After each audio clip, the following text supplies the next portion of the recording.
السلام عليكم، مرحبا بكم في قناة وصفات وتدابير سندوسة. اروحي حبيبتي جيبي زوج حبات تعليم وروحي نخدمو شربات طبيعيه بدون مواد حافظه خير تاع المحلات.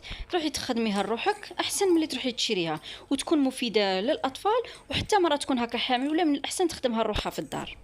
نبداو بسم الله على بركه الله والصلاه والسلام على رسول الله. الحاجه الاولى نجيبوا الحبات تاعنا تاع الليم، نحكموهم سكرفجوهم في سكرفج صغير باسكو نحتاجو لوزاز تاع الليم. الصح راهو تم هو اللي مدلوغو ولا كولير.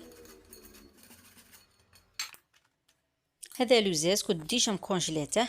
ايا جبت زدت شويه وزدت عليه زوج مغارف تاع سكر. هنايا السكر نتوما والرغبه تاعكم، تبغوا حلوه بزاف ديروا 3 4، تبغوها موين، المهم يبقى الاختيار تاعكم. وتدخلوا هذاك السكر في اللوزاز مليح مليح.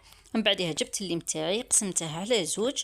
ايا ورحت قعدت نعصر فيه. هنايا انا بالعاني تعمدت جبت هذه العصاره تاع بكري، خاطر كاين شعل وحده هكا تبغي تصنع شيربات وكاع يكون ما عندهاش ميكسير ولا ما يكونش عندها بلاندر ولا اي صاي تعجز تقول لك انايا ما نخدم ما والو. اي انا بغيت نسهل عليكم جبت لكم هذه تاع بكري وعصرت لكم فيها. هيا كما قلت لكم عندي الميكسير وعندي البلندر، بصح انايا بغيت نسهلها عليكم خاطر على بالي كل شيء صعبوه. المهم كي تعصريه تقضبي هذاك اللوزاز مع السكر، درته في هذاك الزير تاعي.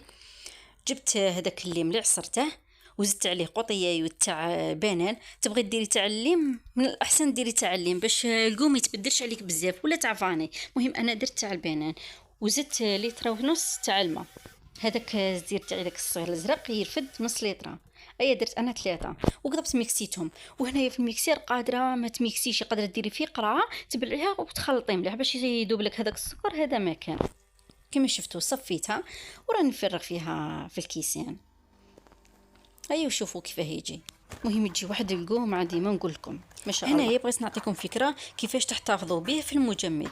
هنايا كي تصنعي زعما كميه كبيره ولا جيبي لي قوبلي تاعك هكا صغار، ايا وعمري فيه هذاك الشربت تاعك ودخليه في المجمد. ونهار اللي زعما تحتاجي تبغي تخرجي ولا تجبدي نتيا واش تحتاجي زعما قوبلي واحد زوج ولا هكا، خير من تكون الكميه صغيره. وبالصحه والهنا وشهيه طيبه. صحه فطاركم.